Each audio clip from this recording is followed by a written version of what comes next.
വൽ മുറാദു ഇദ്ഹാറു തഖ്ദീരിഹി തആല ലിൽ മലായിക. ഇവിടെ തീരുമാനിക്കപ്പെടുക അല്ലെങ്കിൽ നിർണയിക്കുക എന്നൊക്കെ പറയുമ്പോൾ ഓരോ കൊല്ലത്തതും അന്നാന്ന് അള്ളാഹു അതാത് കൊല്ലം അള്ളാഹ് തീരുമാനിക്കുന്നതാണോ എന്ന് തോന്നേണ്ടതില്ല. അള്ളാഹുവിന്റെ തീരുമാനം മലക്കുകൾക്ക് അറിയിച്ചു കൊടുക്കുന്നു. അൽ മഅ്മൂരീന ബിൽ ഹവാദിസിൽ കൗനിയ, പ്രപഞ്ചത്തിലെ പുതുതായി ഉണ്ടാകുന്ന കാര്യങ്ങൾ കൊണ്ട് ഏൽപ്പിക്കപ്പെട്ട മലക്കുകളുണ്ട്. ഇപ്പൊ മഴ പെയ്യിക്കാൻ ഏൽപ്പിച്ച മലക്കുണ്ട്, കാറ്റിന്റെ കാര്യം ഏൽപ്പിച്ച മലക്കുണ്ട്, ജീവനെ പിടിക്കാൻ ഏൽപ്പിച്ച മലക്കുൽ മൗത്തുണ്ട്, അതിന് സഹായികളായി വേറെയും മലക്കുണ്ട്. ഇങ്ങനെയുള്ള കാര്യങ്ങൾ ഏൽപ്പിക്കപ്പെട്ട മലക്കുകൾക്ക് അള്ളാഹ് അവന്റെ നേരത്തെയുള്ള തഖ്ദീർ, അള്ളാഹുടെ നേരത്തെയുള്ള തീരുമാനം വെളിവാക്കി കൊടുക്കുന്നു.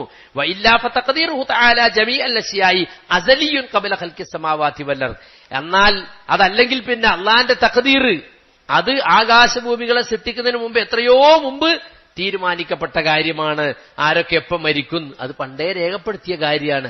അപ്പൊ അത് മലക്കുകൾക്ക് അറിയിച്ചു കൊടുക്കൽ മാത്രമാണ് എവിടെ സംഭവിക്കുന്നത് എന്ന് അള്ളാഹു പറഞ്ഞു കൊടുത്തു. അപ്പൊ ഇത് മനസ്സിലാക്കാത്തത് കൊണ്ട് നമ്മളാളുകൾ എന്താക്കി, ലൈലത്തുൽ ഖദ്ർ എന്ന ഖുർആൻ ഇറങ്ങിന്റെ ഒരു വാർഷിക അനുസ്മരണം മാത്രം. ഇപ്പൊ ആഗസ്റ്റ് 15 പോലെ, റിപ്പബ്ലിക് ഡേ ഒക്കെ പോലെ, 1945 ആഗസ്റ്റ് 15 സ്വാതന്ത്ര്യം കിട്ടി, ഇപ്പൊ എല്ലാ കൊല്ലം വരുമ്പോഴൊന്ന് മുട്ടായി കൊടുത്ത് ആഘോഷിക്കുക എന്നതുപോലെ ഖുർആൻ ഇറങ്ങിയ രാത്രി ഇങ്ങനെ അതിനെ അനുസ്മരിക്കൽ മാത്രമാണ്.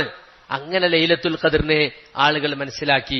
എന്നാൽ അങ്ങനെയല്ല, ലൈലത്തുൽ ഖദ്ർ പണ്ടേ ഉള്ളതാണ്, എല്ലാ കൊല്ലവും ഉണ്ടായിരിക്കും. അന്നത്തെ കാര്യങ്ങളാണ് സൂറത്തുൽ ഖദ്റിൽ വിവരിച്ചിട്ടുള്ളത്.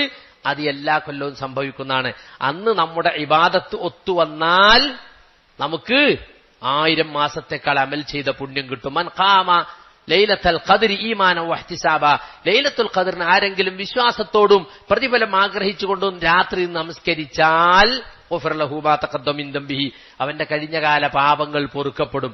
അഹ്യാ ലൈലഹു എന്നാ പറഞ്ഞ് റസൂൽ അവസാനത്തെ പത്തിൽ രാത്രി ഉറക്കമൊഴിച്ച് എന്താ ഒരു പുണ്യകർമ്മങ്ങൾ കൊണ്ട് രാത്രിയെ സജീവമാക്കും. ഉറക്കൊഴിക്കുക പറഞ്ഞാൽ പലതരം പലഹാരങ്ങൾ ഉണ്ടാക്കി തറാവി കഴിഞ്ഞിട്ട് ആദ്യം നീ സമൂസ ഒന്നും ഉണ്ടാക്കുക, അത് കഴിഞ്ഞിട്ട് ഇനിയൊരു കട്ട്ലറ്റ് ഉണ്ടാക്കുക, അങ്ങനെ നേരം വെളുക്കുവോളം പലഹാരം ഉണ്ടാക്കിയ തിന്നുക. അതല്ല രാത്രിയെ സജീവാക്കുക പറഞ്ഞ ഖുർആനോദ. എല്ലാവരും എല്ലാ കാര്യങ്ങളും ഒഴിവാക്കിയിട്ട് ഖുർആനോത്ത്, ദിക്ർ, അതുപോലെ തന്നെ തസ്ബീഹ്, തഹ്ലീല് അങ്ങനെ കഴിച്ചു കൂട്ടലാണ്.